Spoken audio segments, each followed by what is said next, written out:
This is big. This is really big.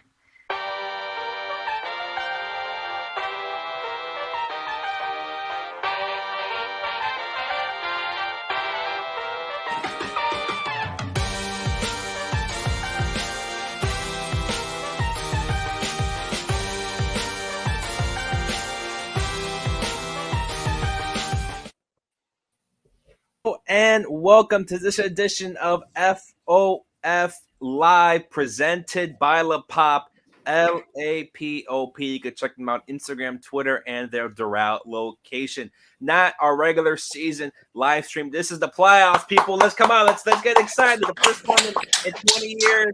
A playoff appearance for the Marlins. A live stream, a playoff live stream here. Two reporters over there who will be looking over the Phillies game, the wild card series, and we'll have later in the press box report. Everyone here is excited. We expect big viewership. We have Alex Carr joining us in the second half of the show, so stay tuned for that as we look at the lineups and the postseason rosters for the Phillies. This is a huge matchup for the Marlins. Again, as I mentioned, first time in 20 years in a full season. Kevin was -2 years old the last time that happened. And let me introduce everyone before we really, truly get started. We have Kevin, we have Eli, we have Mike, Anthony, and our guest, Sean Miller. Fellas, on a 1 to 10, how excited are we? Because I'm at 100. I'm about to burst. Yeah, this is a 10. This is a 10. Just to me, getting into the playoffs in this year was that's all I needed to totally lock in for this in the first year of Fish on First, technically, to get in. That's obviously a big boost to us. And to get this particular matchup too, that even makes it better. I know we had some debate about who drew the Marlins once. We're right on the border between getting the Brewers as the 6th seed or getting the Phillies as the 5. And I was always in this direction. I won all the smoke from the Phillies, from the reigning National League champs, from the team that they have a lot of regular season history with, but they'd never met in the postseason before. This is going to be win or lose. This is going to be an extremely memorable series that people are going to remember and refer back to many years down the road. So we're living in history right now, gentlemen, right in the middle of it. History is being made in just this next hour or so. And it's also funny to see not funny, I would say. It's cool, but funny kind of to see the national attention that's being gotten, Miami's getting. You don't usually see that. I think they just posted something on YouTube, MLB Network, about Jazz and, kind of his routine. But it's also funny because people on MLB Network aren't too sure about some of these guys. If someone didn't know Braxton Garrett's last name, I'm not going to say, I think it was Cameron Maybin. No one knew really who Tanner Scott was. So you kind of like, man. They have taking shots. It's nice to see it. But at the same time, it's funny that, not many people will know Miami. And hopefully if they do end up taking this wild card, people are going to know Miami. Yeah. Well, first I want to thank everyone for watching, tuning in for this, for choosing us as your postseason coverage.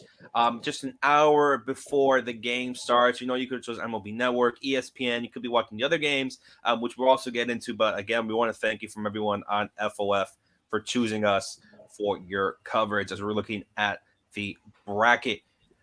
Looking back at it now, Eli mentioning going against the Brewers, that most likely or definitely would have probably been the better matchup now that Brandon Woodruff is out for that NL wild card. And when that news came out, the first thing that came up was that's the Marlins' luck for you. They'll get into the playoffs, but the team they face already injuries and everything. Kevin, how do you feel getting the Phillies and maybe not the Brewers now that one of their aces is not even going to on the roster? I think you guys knew that. I think most of us, besides maybe Eli, I would say, wanted Milwaukee. We thought that was the better option, just given the fact that their offense isn't very good. You've seen them very recently. Good success for the most part, aside from that 16-run game. Miami was able to take 2 out of 3 here in Miami. But man, Philly's a great matchup for Miami. They've seen them this year. They have the season series against them. Miami's had success against Aaron Nola for the most part. Zach Wheeler, I know they got some, I believe, this season as well. And this is a ballpark where Miami really does play well. I think that's the best way to put it. Luzardo's really good against Philadelphia in general. Braxton, I know he struggled this season a bit against Philly, but I believe there was a David Robertson blown game in there. So I won't take that away. I won't say Braxton struggled. So aside from that, Philly's offense is really good. I mean, Bryce Harper, Nick Castellanos, Kyle Schwarber, Alec Boehm. They have 6 guys who hit for 20 home runs or more. Bryson Stott's in there. JT Realmuto, former Marlin, going up against his team, his former team, in the playoffs. That's pretty cool. He said it was interesting a couple times. And yeah, aside from that, this should be a very fun series. I think it'll be the most competitive wild card series. This could easily go 3 games. And this is a deep lineup for Philly. Not even just the lineup itself. The bullpen also has some names. They said Ranger Suarez is going to be kind of a swing man for them. So I'm interested in seeing how that's going to go. And yeah, this should be a very fun series. Luzardo pitching for his hometown team, the team he grew up watching. And yeah, should be a good one. And we'll get into both rosters soon because Miami's definitely came out, I guess what you could say, with a surprise in there. A couple moves. Yeah, I'm by to say it's a scary deep roster for Philly. I wanted Milwaukee too.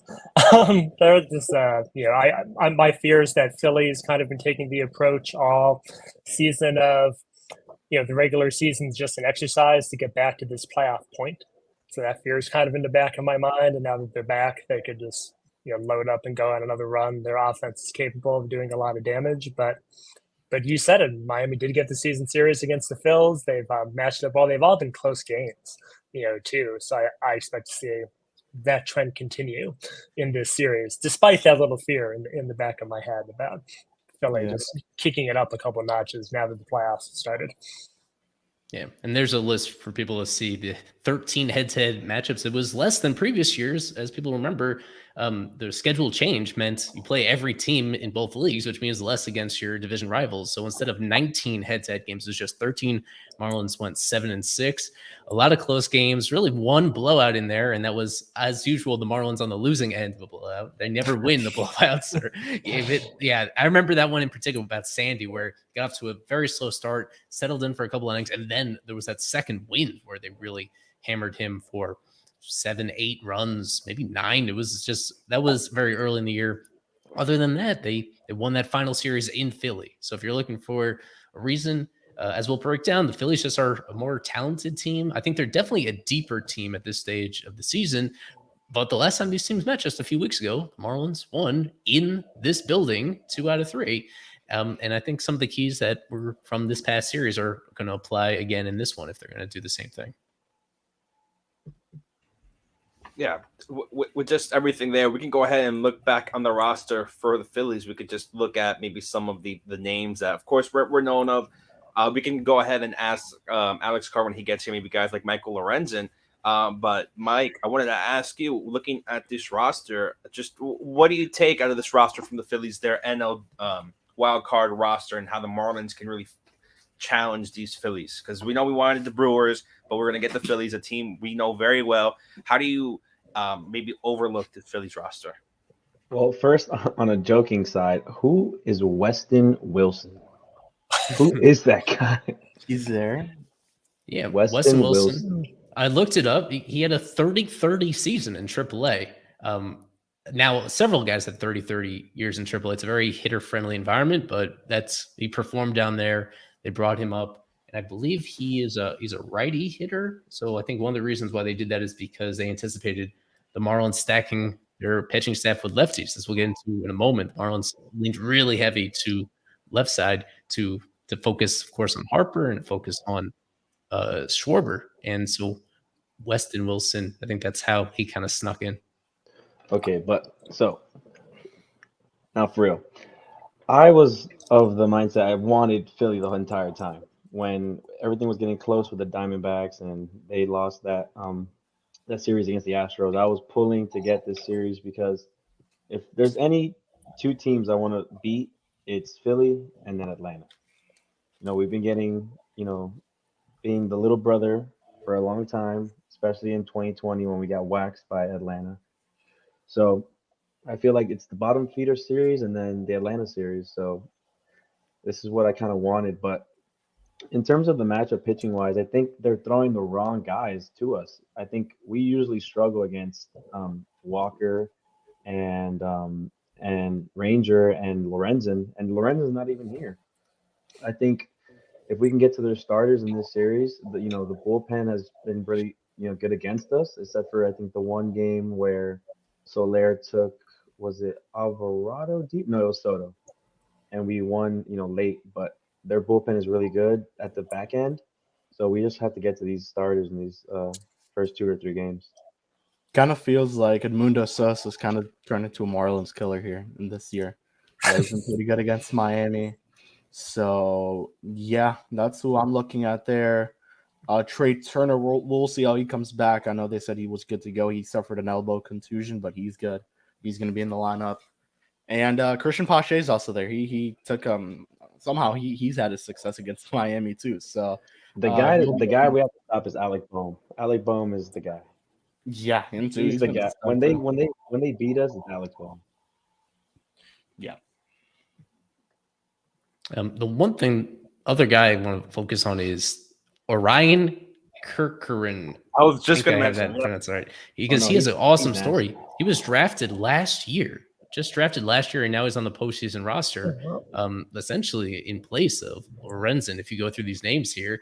So he debuted at the very end of the year. He had a couple really dominant outings. He started this year in low A, and he made it all the way up to the majors as just a reliever who his pitch usage has been really wacky. I mean, it's 85% sweepers. He only throws his fastball 15% of the time. That is on the really extreme fastball. Yeah, and the fastball itself has great velo, but since he got called up, he's been all he needs is that sweeper.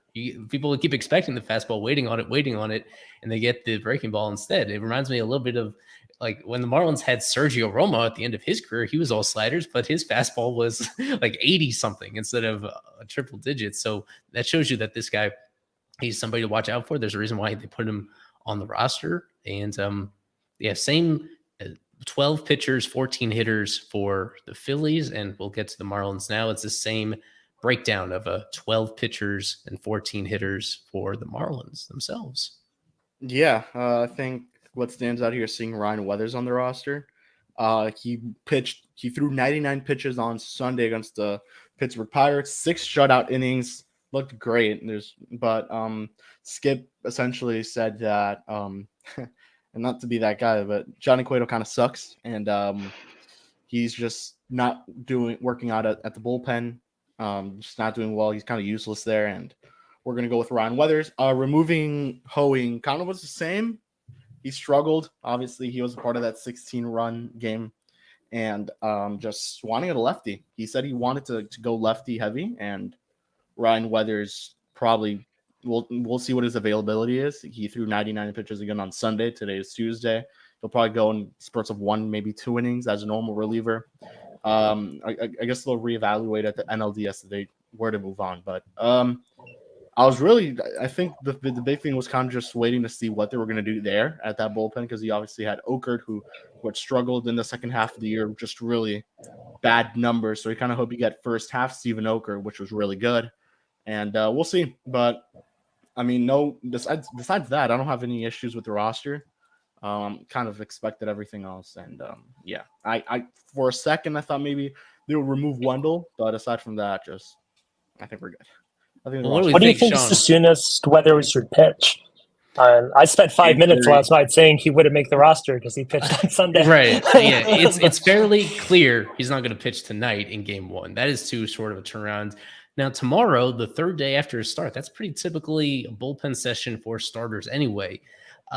And I would assume the way that they're treating him, if he's just a 1-inning reliever, he's not going to be a long man. He's not going to be used as a long man or a starting option in this series. That would be unreasonable, but it's not. The fact that they put him on the roster, I guess that tells you that they plan to use him for one of the guaranteed games. That they wouldn't put him on the roster, I don't think, if they didn't think he was okay with pitching tomorrow in the short relief role.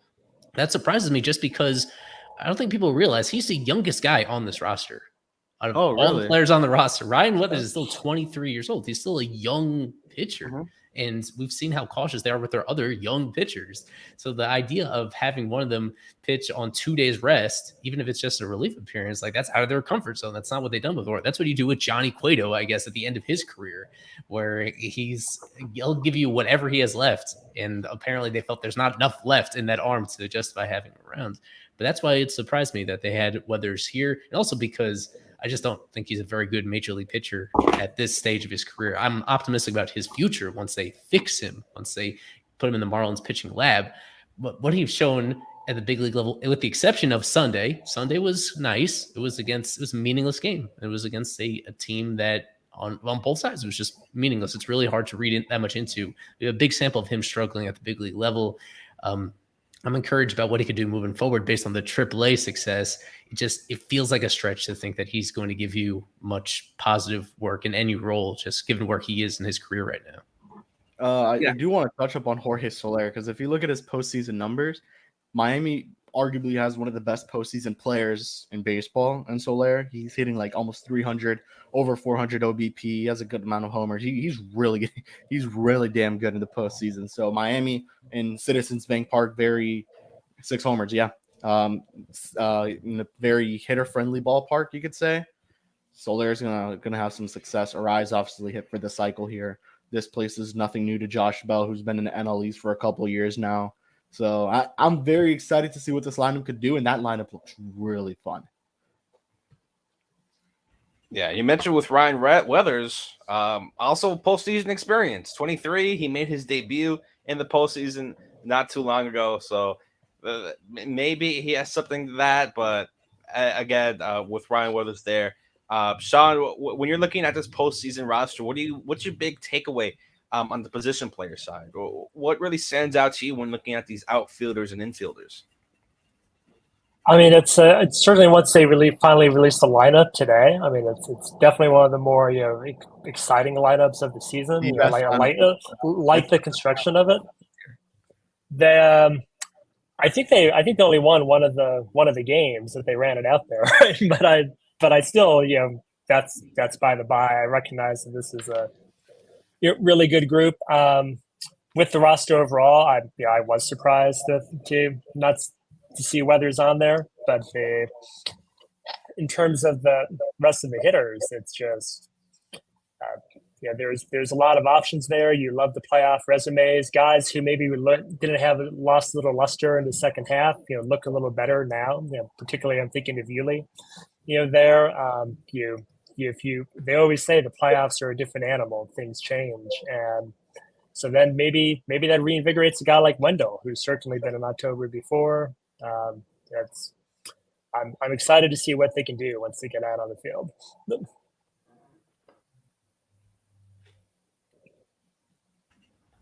Yeah, and now with our 26 viewers, welcome in everyone who's just coming in, joining us for this NL wild card brief. Sorry, I have the AL wild card on, so I got a little confused there.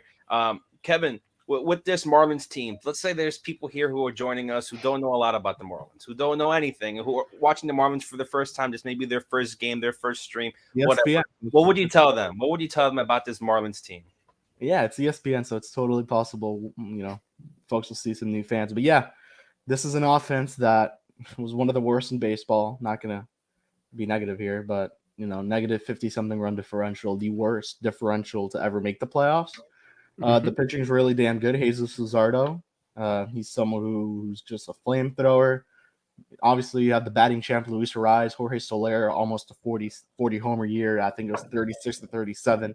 Made some great trade deadline acquisitions, and Josh Bell, who's very familiar with the National League East, and Jake Berger, who's just going to give you a lot of home runs. He's been playing pretty well down the stretch, and if you'll see John Birdie there, it's because he's been hitting over 300 in the second half of the season, and has kind of cemented his spot in the lineup and kind of run away with it. And late in the game, if you see Garrett Hampson, that's because he's been really good too in the second half of the year. So this bullpen led by Tanner Scott, arguably the best closer in the National League.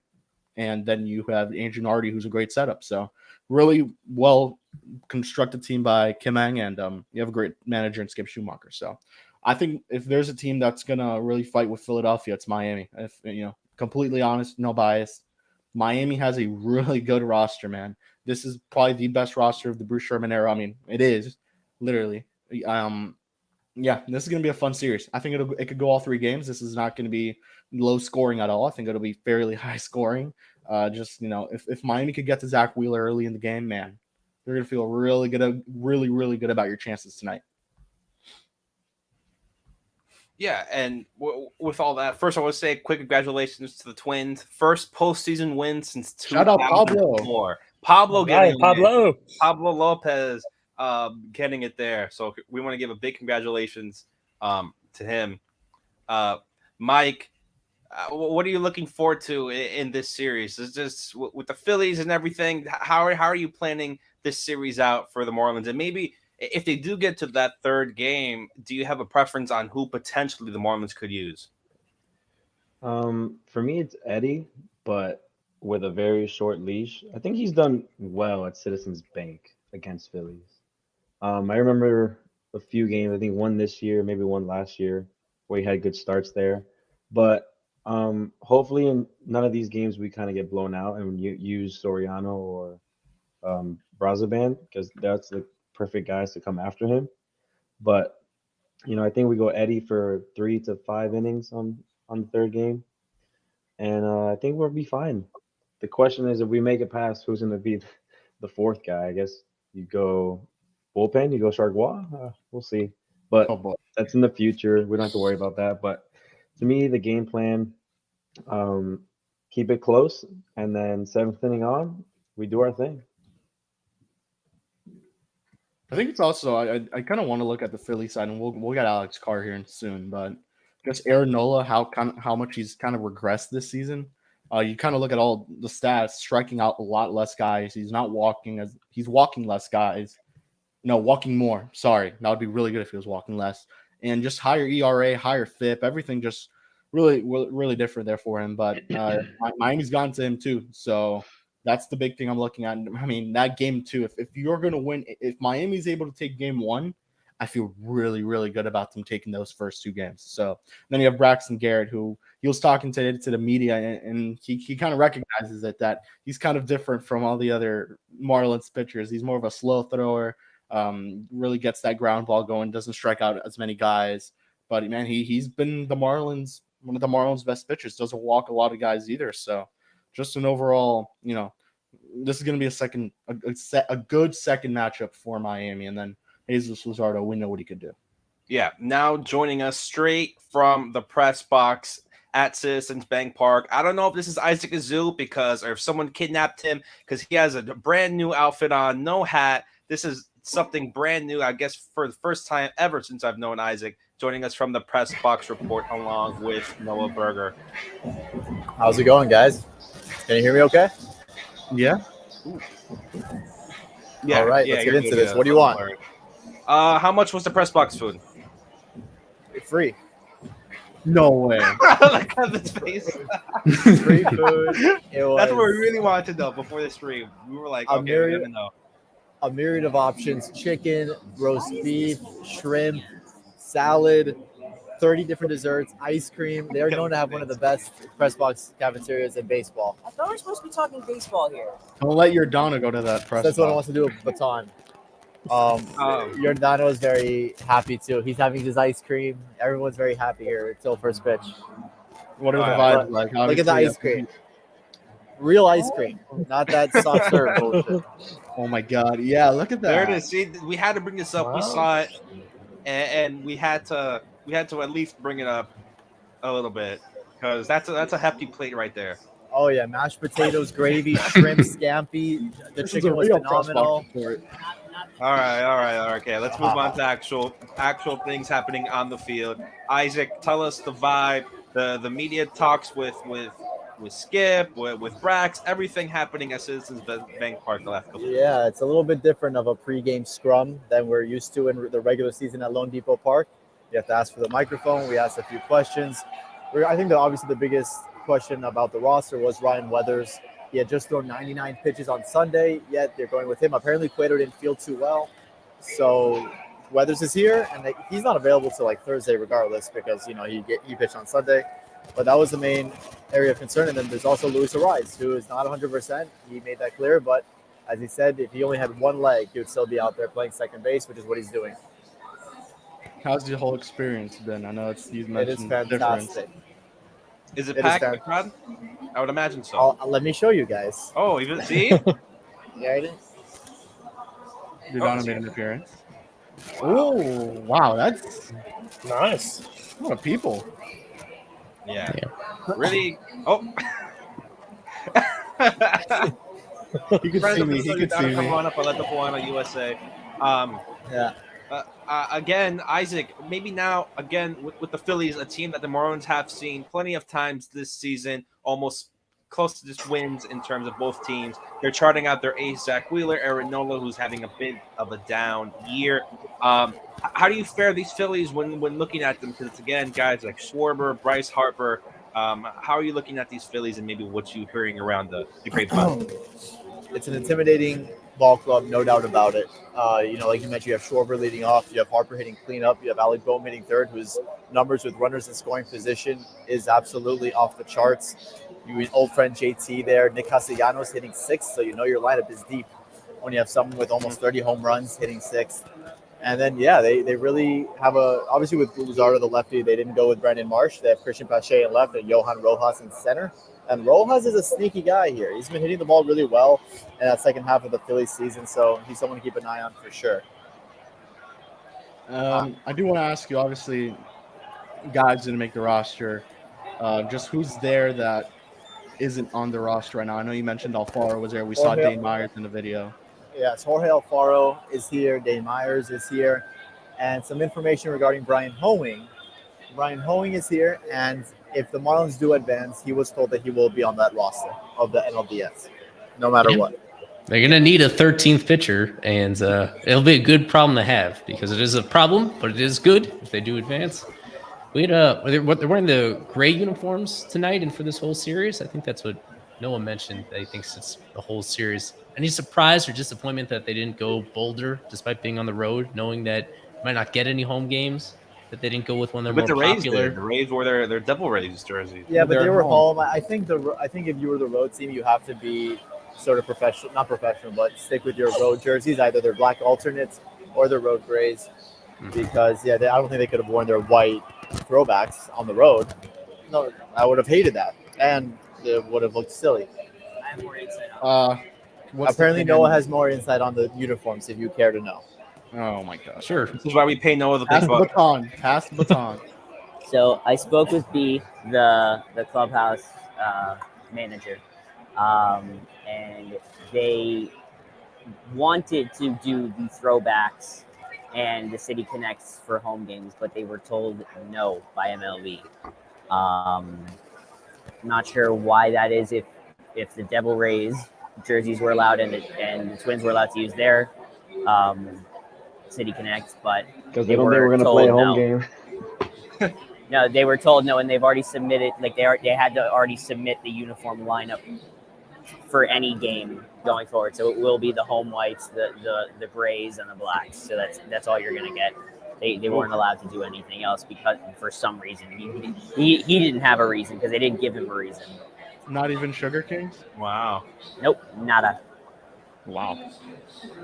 Okay. All right. Wow. Pass very the baton to interesting Isaac. I want to ask both of you, Isaac and Noah.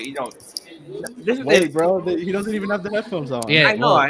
Oh, neither of them can hear you. that's for the right. moment. That's right. I'm not used to this. I'm used to the wireless. All right, he passed the baton. But I want to ask Isaac and for Noah, Isaac can relate this to Noah. I want to ask you guys just your experience covering a playoff game.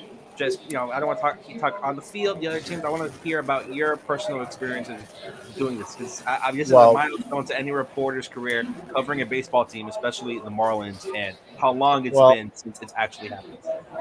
This is a nationally televised game. And I think the big thing here is the amount of big names that are here. I mean, just in the cafeteria, Rob Leary is here, the former bench coach of the Marlins. But no, all kidding aside, Joe Torre is here, Carl Ravage is here. Jeff Conine's here. He traveled with the team. All the Marlins leadership. Caroline O'Connor, he's not Bruce Sherman, smart, everyone's here. So I saw someone else of note. I'm blanking on the name. No, Is I'm talking about Weston real- Wilson actually there? No. Weston Wilson. No. We think he's AI. He's AI generated. No, that's about it. It's just a surreal experience to be here. So what? 37 minutes till first pitch, and there are maybe 10% of seats that are not filled. It's unbelievable, and it's going to be a hell of an experience tonight. So So walk the concourse a little bit. Just what's the Marlins? What? yeah, how does it look the Marlins side? Are there Marlins fans present? There's like maybe 11 fans wearing Marlins jerseys behind their dugout. Dead ass. It's LMF. So- LMF is there probably. LMF is not here, so maybe that's a good thing. Really But good. yeah, We're gonna let you go, Isaac. Good luck covering along with Noah. Just Thank everything you. going on. Well, I meant that in a good way. Like good luck, everything Yeah. with there. I heard your Donald made an appearance on the prediction video. Yeah, we're gonna have a prediction video with special guest. You saw him walking in the back eating his favorite ice cream, Giordano. But we're gonna go ahead and do flipped fish before we let Isaac and Noah head out.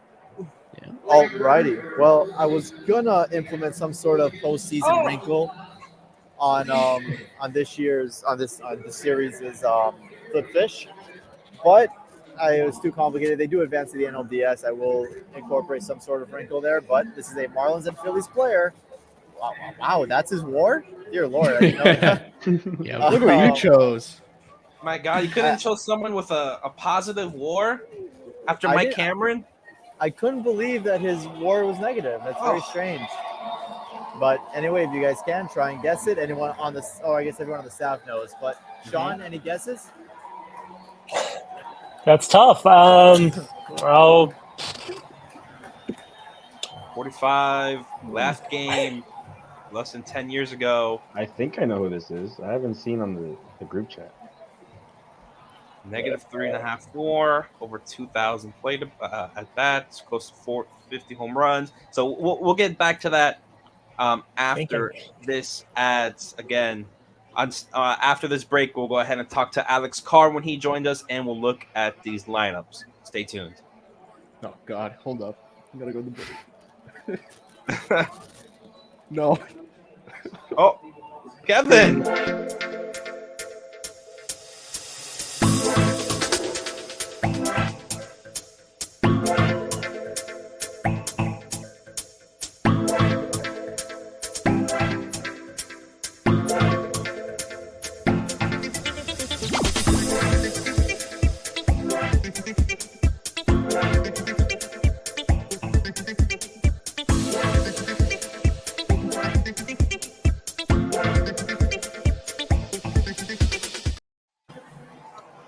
And we are back for the wild card preview for FOF Live, presented by La Pop. Isaac, before you go, who is Mr. Flipped Fish? The biggest hint there was the position, pinch hitter Greg Dobbs, the Dauber. He is today's Flipped Fish. That was a great one. I'm blanking on the years. It was 2011. I believe he had some in 2012 as well. But that is today's Flip Fish. And things are going crazy as Zach Wheeler has headed over to the bullpen. I'll show you guys one more time. This place is getting loud. Let's get louder. Look at that. Beautiful. All right, Isaac. Good luck. Noah, good luck. Alrighty. Is that Andy Slater next to you? Give your Dono a big hug and kiss for me. We'll check in with that prediction video, but good luck the rest of the way, and let us know what has happened. You can always follow Isaac and Noah on Twitter. Yeah, and here is the flip fish that everybody was eagerly waiting for. Greg Dobbs. He was much better than that WAR would suggest. That they did not feel kindly about his defense, and I guess when you adjust for the fact that he was corner infielder, that the pressure to hit is pretty high. He was not the worst hitter of all time. He was a guy. He stuck around. I imagine he would have a shorter career in today's day and age with sabermetrics. He was the hitter during the Henderson Alvarez walk-off, right? He was the guy batting? He was in the game. I think so. That's he a great trivia question. It's a great that trivia was on my birthday, and I was there. That's right. I think Stanton was on deck and Greg Dobbs was hitting. What a guy! Great. You nailed it. Nailed Yep, it. That's nice. absolutely right. I was hoping for a postseason from Fish. I wanted someone who played in the playoffs for both the Phillies and the Marlins. I know Mr. Slater doesn't watch this podcast, but just Isaac, I know you're there. Just make sure to tell him that he was out at third base. He'll know what I'm talking about. With the rivalry between Kevin and Andy Slater. But before we bring Alex Carr in and talk about the Phillies, let's go ahead and maybe talk a little bit about the games that have happened today and are going to happen. It is the postseason, so we do have to at least mention and acknowledge the other games that are happening because could be future opponents, World Series opponent, who knows. The first one, the Rays went up against the Rangers and got blanked by Jordan Montgomery. That was a bit surprising there, losing 4-0 at home to the Rangers. Kevin, quick thoughts on that Rays game? Yeah, Tampa's now in a must-win situation. Surprised that Texas won. Their offense is really good. I was a little iffy about their pitching. I believe they go with Nathan Eovaldi tomorrow, so we'll see. I believe Tampa goes Savali? Game 2? I believe Savali. That's right. McClanahan's hurt. Yeah, they're not going to throw Bradley. He's been bad. Yeah. So it'll be Savali game 2 versus Nathan Eovaldi.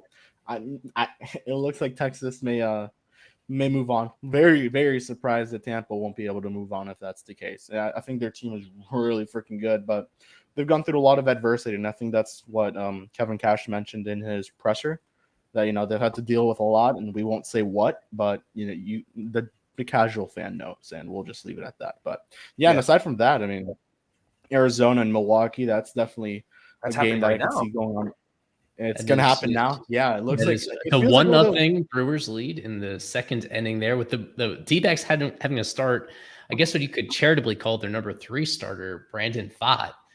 Zach Gallen is going to go tomorrow for them, but to make the postseason, they couldn't line up their rotation. That's the thing that we shouldn't take for granted with the Marlins having the only 2 guys that they'd want to start a game, both lined up to go the first 2 games. The D-backs did not have that luxury to do it that way. And then shout out Pablo, got the win. Yes, they snapped their 0-18 Let's streak. go! Shout out! You love to see it. Yeah, really great to see there. The Twins' first game, postseason game 1 since 2004 was just insane to even think of, especially the great players that have walked through those doors for the Twins. Mentioned the Rays, the Brewers. Anything you guys want to mention on these final wild card games that happened or are going to happen? Mike, a cool story from yesterday. I go to the University of Tampa, so there was an off day, and Corey Seager came and hit my school. So we got that. We gave him some good juju, I guess, because he hit a bomb today. Right? He hit a bomb today? He had an RBI. I think he had a double off the wall to dead center. We gave him a good University of Tampa juju, I guess. And so and then they made 4 errors also. You're not going to win a lot of games making 4 errors. And I want to take this other opportunity to just marvel at how the Marlins are the primetime series here for all 3 games. Tomorrow, it's the same thing. They get the 8 p.m. Eastern time window. I think all these series are... It would have been at 3 if it was against the Brewers. Yeah. All these series have the same start times each day. So if it goes the distance, it's in the same rhythm for each of these teams, the same start time. So that in itself is pretty good. That's why another reason why I thought I highly preferred to face the Phillies here. And the Marlins get the 18 from ESPN and everything, so it's going to be on all homes, and the number 1 guys are going to be on that. And to really mention, I wanted to ask really quickly, I don't know if you guys have even saw this or even looked at it, but the East teams, this league, this year, all 6 out of the 10 have made the postseason. I don't know if that's telling you how strong these divisions are. You have 3 on each side, especially on these wild card. It just shows how strong these divisions are.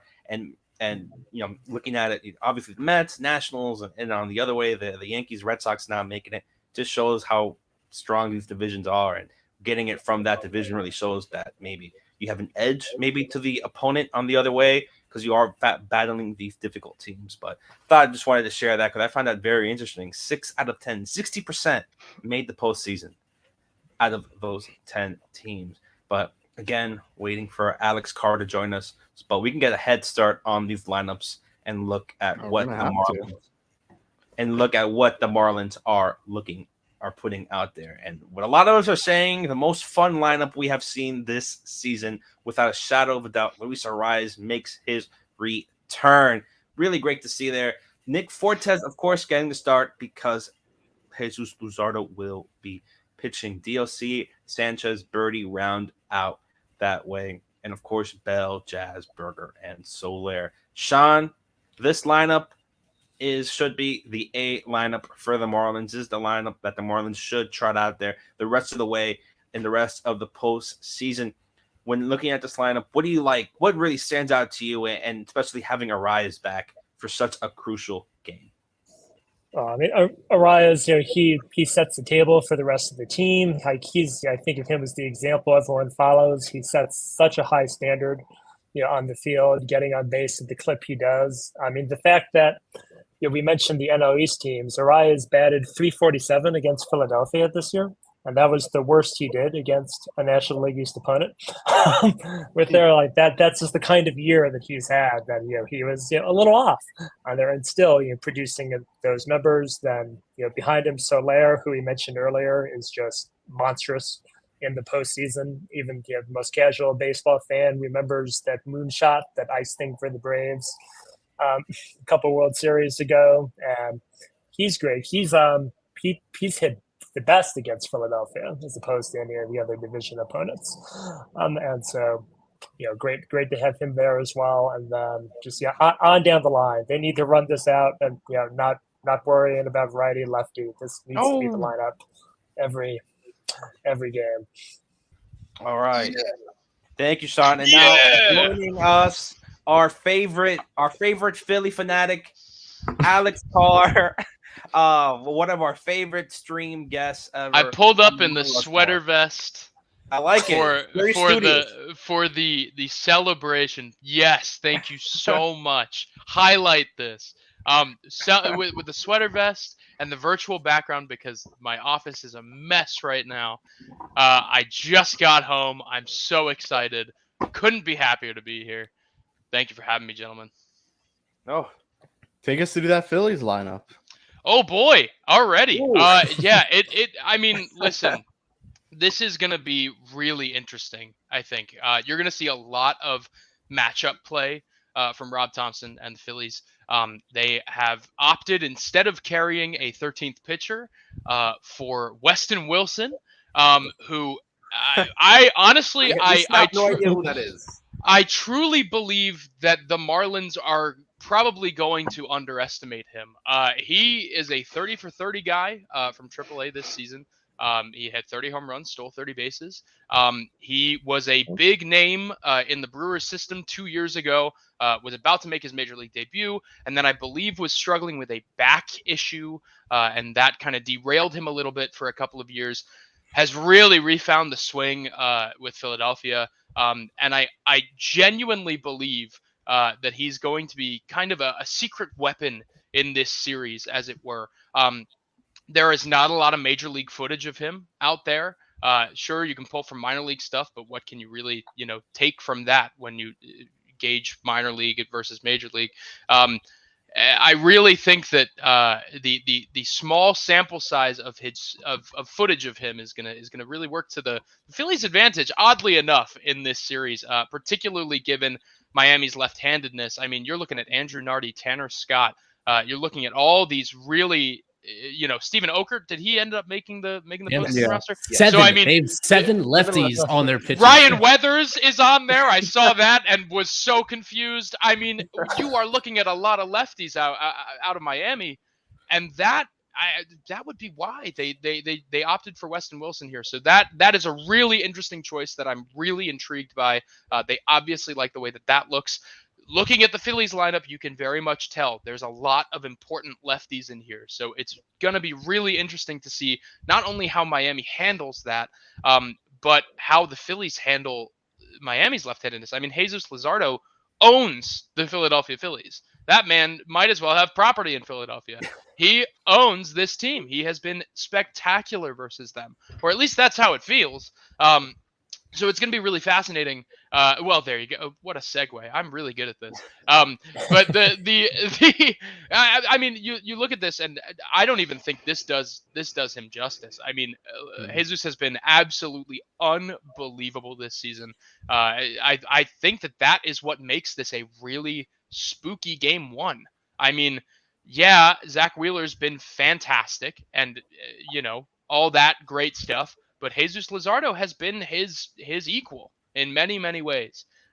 So that is really what makes this. As Sean just put in our chat over here, a 3.26 ERA, 1.08 WHIP against Philadelphia. That's just so scary.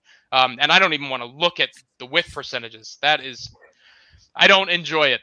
So it's going to be really, really fascinating to see how both teams kind of approach this idea that Philadelphia has put forth. It's going to be a great series either way. I'm very, very excited to watch this unfold. Not only for you guys because you get to cover it, and that is absolutely freaking amazing, but for myself because I obviously have rooting interest going both ways. So I'm really, really excited to see how this unfolds. So when the Phillies are eliminated, you'll be going for the Marlins. Now, I didn't say that, and I don't think I will say that. I will plead the fifth, but whatever. to go on, Alex, we wanted to ask you. We were taking a gander out of the Phillies, and really stood out to us a name that maybe none of us really can pronounce. Orion Kerkerking, him getting that playoff spot. We were looking at it and thinking maybe he took Michael Lorenzen's spot. Just yes. What made him so valuable to the Phillies to have him at that spot? A guy who I believe 16 months ago was just drafted or in low A starting the year against a guy who the team traded for at the deadline. So you added a few extra K's into his last name there, and appropriately so, because this guy is a strikeout machine. I told you, I am really good at these segues. He is. Orion Kerkering is. I have obviously been following this kid since the Phillies drafted him 14 months ago. No, 15 months ago. He made his last college appearance 16 months and 10 days ago. I just tweeted about that today. 16 months and 10 days ago, he's pitching in the postseason. 16 months and 10 days ago, this kid was in college. And now he is pitching in the postseason. I mean, the craziest thing about Orion Kerkering is he, and many have cited this, it's mostly because Aaron Nola is a name that we all know very well. But Orion Kerkering has a 100 mile per hour plus fastball. He's touched 102 in the minors. And the command of Aaron Nola's curveball on his slider, it is that good. It is almost unfathomable how he's able to spot his secondary. I truly, and I'm not overemphasizing here, I don't think I've seen a reliever come through the Phillies system quite like Orion Kerkering. And it should speak to how the Phillies view him that he made the postseason roster, not only over Michael Lorenzen, but over, Dylan Covey, over anybody else. And listen, Dylan Covey's no, knight in shining armor, but they carried 12 pitchers. And Orion Kerkering is one of them. They didn't have to do that. But this guy, he's going to see some big innings in the postseason, particularly if the Phillies get further than just the wild card series. He is the real deal, and then some. He is so, and really the only thing that the Phillies did with him, the only development path that they took with him, he's virtually the same guy. They cleaned up his delivery a little bit. They cleaned up some mechanics as one does. They just told him to throw strikes, as they do with a lot of their guys. They said, have confidence in your stuff, throw strikes. You're looking at a guy with a 3,300 RPM slider here. It's devious. It is devastating. And the fastball ain't too shabby either. But when he's running the slider as his primary pitch and the 100-mile-an-hour fastball is the secondary, good luck. I mean, good luck. The kid is really great. the only thing that can really slow him down at this point is just that confidence. So as long as he keeps his head high and he throws strikes, I mean, he's going to be pretty unbelievable.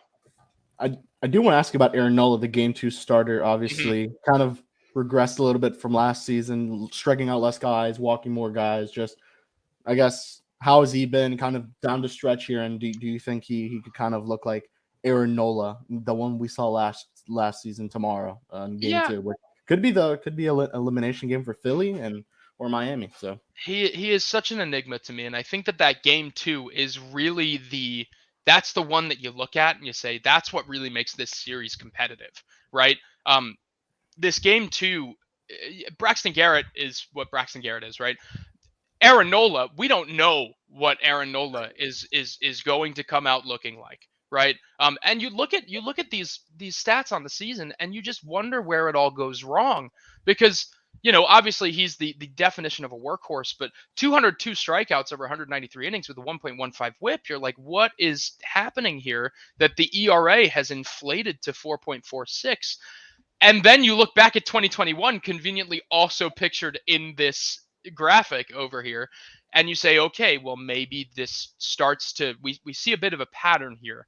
I can't point to whatever it is that is tormenting Aaron this season, but what I can say is that he really showed up in the postseason last year. He really showed up in some big spots. And I typically tend to side with command first pitchers and control first pitchers when it comes to a big game, right? You look at Zach Wheeler. Not only does Zach Wheeler have the stuff, Zach Wheeler's got the control, he's got the command. You look at Aaron Nola. Not only does Aaron Nola have the stuff, he's got the control, he's got the command. And when you are pitching in Citizens Bank Park, this is what I'm so excited for all of you to witness. I'm not sure how much of last year's postseason you watched. A lot. Yeah. When you play the Phillies in Citizens Bank Park, oh my God. Well, now, Isaac and the rest of the media is putting out tweets. They're like, they're introducing the Marlins and you can't even hear the PA guy. It is raucous. It is. You have never experienced anything like it. And I say that as someone who, I have seen my fair share of those crowds, and it is unbelievable. It's everything the media says and then some. So it really, coming into Philadelphia, that crowd is at Aaron Nola's back, and it is I don't even know what the opposite of at your back would be, but it's in the opposition of Jesus Luzardo. And listen, I am a huge Jesus Luzardo guy. He showed up really, really big this past week against the Mets. I was there. I watched that game. What I will say is that he's never going to have experienced a crowd like this. He is a young guy, and he is not necessarily the most control first pitcher. That is pretty much the only edge I would give Philadelphia pitchers here, is that they are going to have the crowd at their back, and Marlins pitching is not. So I don't know what version of Aaron Nola we're going to see tomorrow, but what I do know is he's going to have 48,000 people praying for a great outing from him. And that does a lot for a guy's confidence. It really does.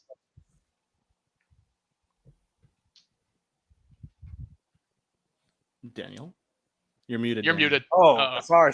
I was mention with Luzardo, he does have some postseason experience dating back with the A's, but if you look at those stats very heavily, 5.91 ERA in about 10 2/3 innings. But again, he is not the same pitcher that he was with Oakland at that time. Alex, I wanted to ask you, probably we have to talk about this guy if we're talking about the Phillies. That's Bryce Harper. Injured, came back, first base now. It was a little weird seeing him there in the infielders. I had to take a quick glance at that, him going with the infielders. But since then, he has just been really great for the Phillies. Just what does he have to do to propel this team to get to the point where they were at last season?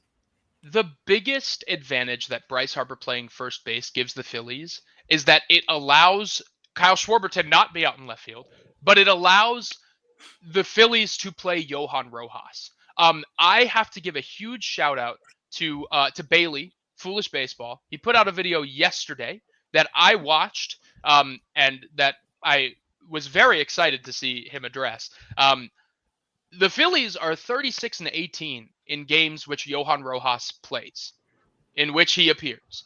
Johan Rojas not only accumulated 16, I think, defensive runs saved in the 40 games that he played at the major league level this season, or I guess it can't be 40, like 60 games that he played at the major league level this season. But he also, what he does for the Phillies outfield defense is immeasurable. It's immeasurable. The guy is a steel trap. Easily the best defensive center fielder in baseball, bar none. I don't think that you can even compare anybody. Because he came up to the majors and just did what he does best, which is roam the outfield, unlike really anyone I've ever seen in the Phillies uniform. I have to be completely honest. And I'm using a lot of hyperbole today, but it's really not hyperbole. It's very true. These guys are talented. And then allowing Christian Pache, a incredible defender in his own right, to play left Marlins field. killer. Marlins killer. Never forget the AJ Puck, the home run. I won't.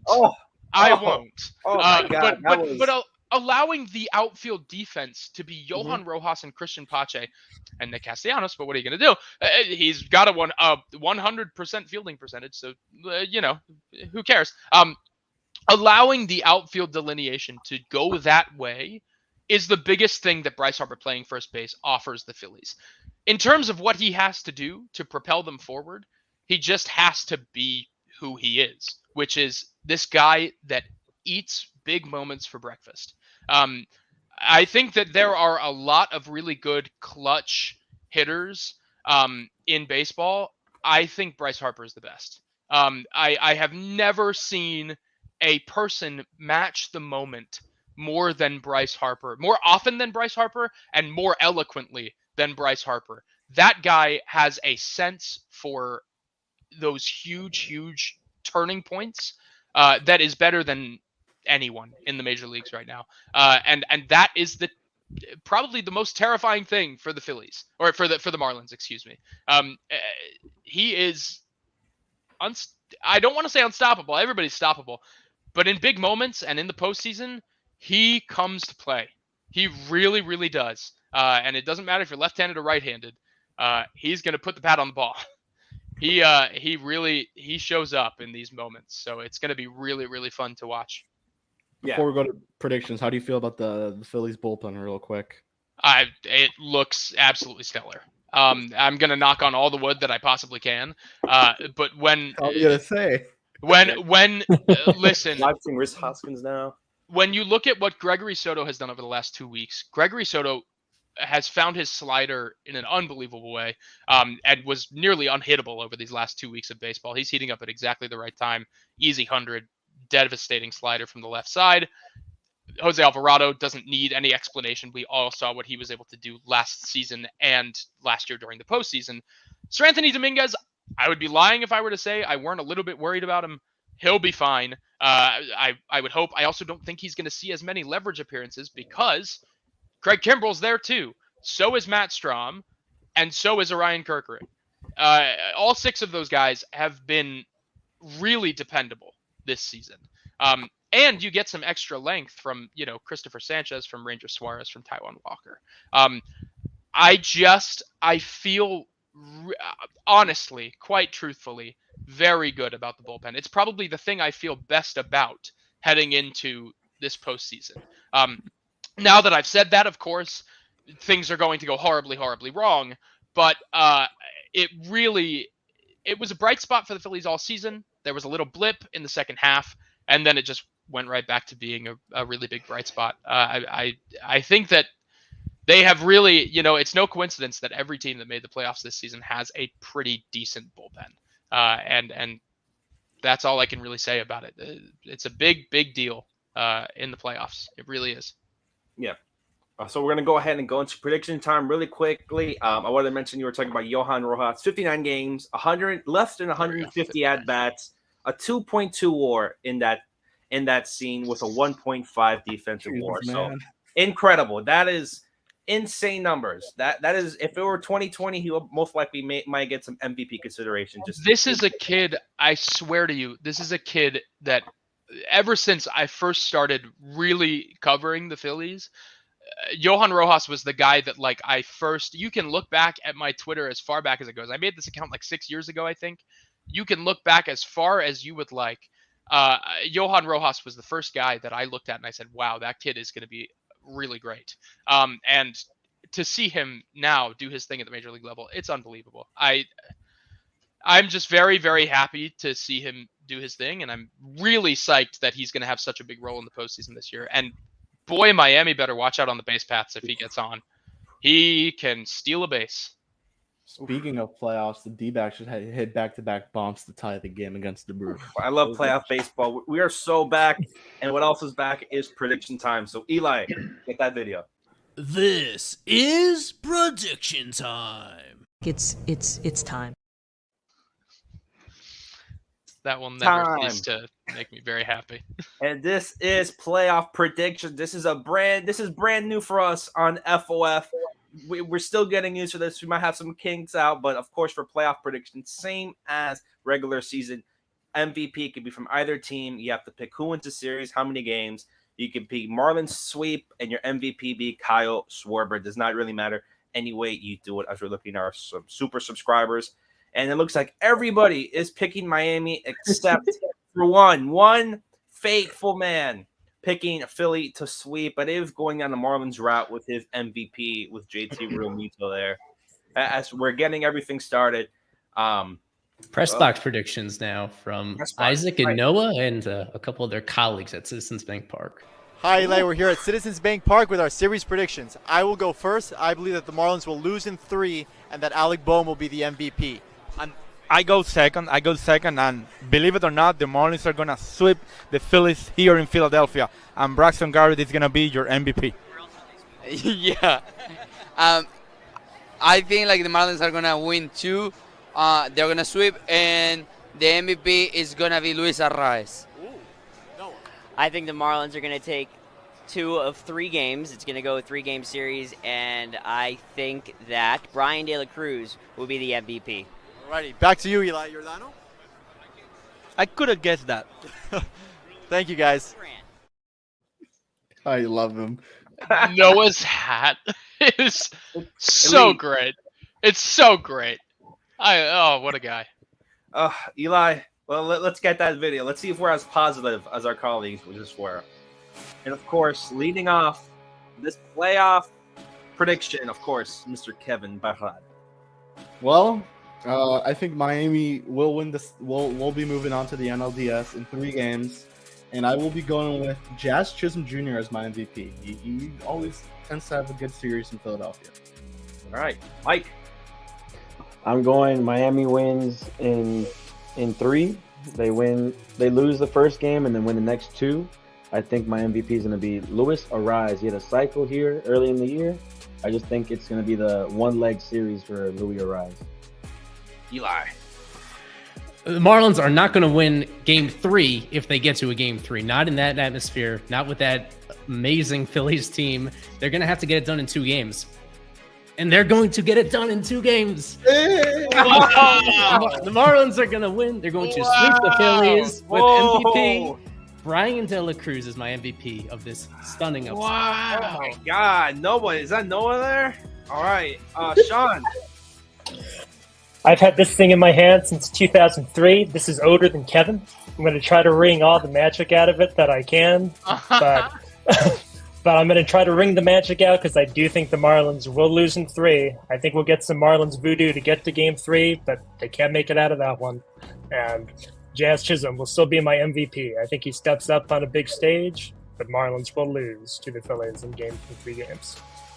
I want to go positivity route, but again, I do want to get that prediction, that sweet prediction point. So I'm just going to go ahead and say the Marlins take 2 out of 3, baby. They're moving on to the NLDS. The Marlins are ready for this. They are built for this. Kim Ng went in her office and said, we're going to go ahead and make a postseason team, and she did that.